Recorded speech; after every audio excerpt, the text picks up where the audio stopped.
50 രൂപയ്ക്ക് പെട്രോൾ വാങ്ങാൻ തയ്യാറായിക്കൊള്ളൂ എന്ന നാടകത്തിന് ശേഷം BJP അവതരിപ്പിക്കുന്ന ഏറ്റവും പുതിയ നാടകം. കേരളത്തിൽ അധികാരം ലഭിച്ചാൽ 60 രൂപയ്ക്ക് പെട്രോൾ നൽകും. ഇതാ നാടകം ആരംഭിക്കുകയാണ്. അധികാരം കിട്ടിയാൽ തീർച്ചയായും GST നടപ്പിലാക്കിക്കൊണ്ട് അതിന്റെ വില ഏതാണ്ട് 60 രൂപയ്ക്കടുത്തേ വരികയുള്ളൂ എന്നാണ് കണക്കുകൂട്ടിയപ്പോൾ മനസ്സിലാക്കാൻ കഴിയും. അപ്പോൾ നമ്മുടെ കുമ്മനം രാജശേഖരൻ പറയുന്നത് കേരളത്തിൽ BJP ജയിച്ചാൽ 60 രൂപയ്ക്ക് പെട്രോൾ കിട്ടുമെന്നാണ്.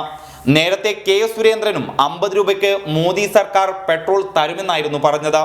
അവസാനം പ്രതിദിനം വർദ്ധിക്കുന്ന ഇന്ധന വിലയെപ്പറ്റി ചോദിച്ചപ്പോൾ ഞങ്ങൾ ഭരണപക്ഷത്താണെന്നും പ്രതിപക്ഷത്തുള്ള നിങ്ങൾ പോയി ഇനി സമരം ചെയ്യുമെന്നുമൊക്കെ കുമ്മനം രാജശേഖരൻ പറയാതിരുന്നാൽ മതി. BJPക്ക് കേരളത്തിൽ ഭരണം ലഭിച്ചാൽ പെട്രോളും ഡീസലും GSTക്ക് കീഴിൽ കൊണ്ടുവരുമെന്നും അപ്പോൾ 60 രൂപയ്ക്ക് പെട്രോളും ഡീസലും നൽകുമെന്നാണ് ഇന്ന് കുമ്മനം രാജശേഖരൻ മാധ്യമങ്ങൾക്ക് മുമ്പാകെ മൊഴിഞ്ഞത്. ഇന്ധനവിലയിൽ കേന്ദ്രത്തിന്റെ നികുതി വളരെ തുച്ഛമാണ്. 19% കേന്ദ്ര നികുതിയെന്നും അത് കേന്ദ്ര സർക്കാർ തിരിച്ചു കൊടുക്കുന്നുണ്ടെന്നും കുമ്മനം രാജശേഖരൻ പറഞ്ഞു. ഏതായാലും സോഷ്യൽ മീഡിയ പെട്രോൾ വിലയിലെ BJPയുടെ ഇരട്ടത്താപ്പിനെ നല്ല വിധം ചോദ്യം ചെയ്തിട്ടുണ്ട്. മൻമോഹൻ സിംഗിന്റെ കാലത്ത് ഇന്ധനവില വർധനവിനെതിരെ കാളവണ്ടി തള്ളിക്കൊണ്ടുപോയവർ മോദി ഭരണത്തിൽ പെട്രോൾ ഡീസൽ വില സർവകാല റെക്കോർഡിലെത്തിയിട്ടും എന്തുകൊണ്ട് മിണ്ടുന്നില്ലെന്നും സോഷ്യൽ മീഡിയ ചോദിക്കുന്നുണ്ട്. അതേസമയം KS സുരേന്ദ്രൻ നേരത്തെ പറഞ്ഞ 50 രൂപയ്ക്കുള്ള പെട്രോൾ ലഭിക്കുമെന്ന പ്രസ്താവനയും കുമ്മനം രാജശേഖരന്റെ 60 രൂപയ്ക്ക് പെട്രോൾ ലഭിക്കുമെന്ന പ്രസ്താവനയും താരതമ്യം ചെയ്ത് സോഷ്യൽ മീഡിയ BJPയുടെ ഇന്ധനവില വർധനവിനെതിരെ പ്രതികരിക്കുന്നുണ്ട്. ഓഹോ, KS സുരേന്ദ്രൻ 50 രൂപയ്ക്ക് കൊടുക്കുന്ന പെട്രോൾ വാങ്ങി 60 രൂപയ്ക്ക് വിറ്റ് 10 രൂപ ലാഭമുണ്ടാക്കാനുള്ള സൈക്കോളജിക്കൽ മൂവ് എന്നാണ് കുമ്മനം രാജശേഖരന്റെ പുതിയ പ്രസ്താവനയോട് ട്രോളന്മാർ പ്രതികരിക്കുന്നത്. 60 രൂപയ്ക്ക് പെട്രോൾ കിട്ടുമെന്ന് പറഞ്ഞ് 1/2 ലിറ്റർ പെട്രോൾ ആണോ എന്ന് ചിലരും ചോദിക്കുന്നുണ്ട്.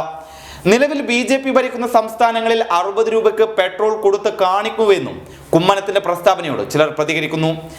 എന്തുകൊണ്ടാണ് പെട്രോളിയം ഉൽപ്പന്നങ്ങൾ GSTയിൽ ഉൾപ്പെടുത്തണമെന്ന് കേരള സർക്കാർ ആവശ്യപ്പെടാത്തതെന്നും മുൻ മിസോറാം ഗവർണർ കൂടിയായ കുമ്മനം രാജശേഖരൻ വാർത്താ സമ്മേളനത്തിനിടെ പറഞ്ഞിരുന്നു. ഇതിന് മറുപടിയായി BJP ഭരിക്കുന്ന മധ്യപ്രദേശിലാണ് രാജ്യത്ത് ആദ്യമായി പെട്രോൾ വില സെഞ്ചുറി അടിച്ചതെന്ന് കുമ്മനത്തെ ഓർമ്മിപ്പിക്കുന്നുണ്ട്. അതേസമയം പെട്രോൾ ഡീസൽ വിലയിൽ മാറ്റമൊന്നുമില്ല. കേരളം, ഡൽഹി, മധ്യപ്രദേശ്, രാജസ്ഥാൻ, കർണാടക, മുംബൈ എന്നിവിടങ്ങളിലെല്ലാം ഇന്ധനവില സർവകാല റെക്കോർഡിലാണ്. കേരളത്തിൽ 1 ലിറ്റർ പെട്രോളിന് ഇന്ന് 93 രൂപ 5 പൈസയാണ് വില. ഡീസലിന് 87 രൂപ 53 പൈസയും. സംസ്ഥാനത്തെ വിവിധ നഗരങ്ങളിലെ ഇന്ധനവില പരിശോധിക്കുമ്പോൾ കൊച്ചിയിൽ പെട്രോളിന് ലിറ്ററിന് 91 രൂപ 04 പൈസയാണ് വില. ഡീസലിന് 85 രൂപയും 59 പൈസയും. കോഴിക്കോട് പെട്രോളിന് 91 രൂപയും 42 പൈസയും ഡീസലിന് 85 രൂപയും 99 പൈസയുമാണ് ഇന്നത്തെ വില. രാജ്യത്തെ ചില്ലറ ഇന്ധനവില ഇപ്പോൾ 2018 ഒക്ടോബറിന് ശേഷമുള്ള ഏറ്റവും ഉയർന്ന നിരക്കിലാണ്. പെട്രോളിന് അന്ന് 85 രൂപ 99 പൈസയായിരുന്നു. ഈ സർവകാല റെക്കോർഡാണ് ഇന്ന് മറികടന്നിരിക്കുന്നത്. പ്രധാന മെട്രോ നഗരങ്ങളായ ഡൽഹി, മുംബൈ എന്നിവിടങ്ങളിലെല്ലാം ഇന്ധനവില റെക്കോർഡിലെത്തി. ഡൽഹിയിൽ 1 ലിറ്റർ പെട്രോളിന് 91 രൂപയും 17 പൈസയുമാണ് വില. ഡീസലിന് 81 രൂപയും 47 പൈസയും. മുംബൈയിൽ പെട്രോൾ വില സെഞ്ചുറി അടിക്കാൻ ഇനി 3 രൂപയോളം മതി. 1 ലിറ്റർ പെട്രോളിന് 97 രൂപ 57 പൈസയാണ് ഇന്നത്തെ വില. ഡീസലിന് 88.60 രൂപയും.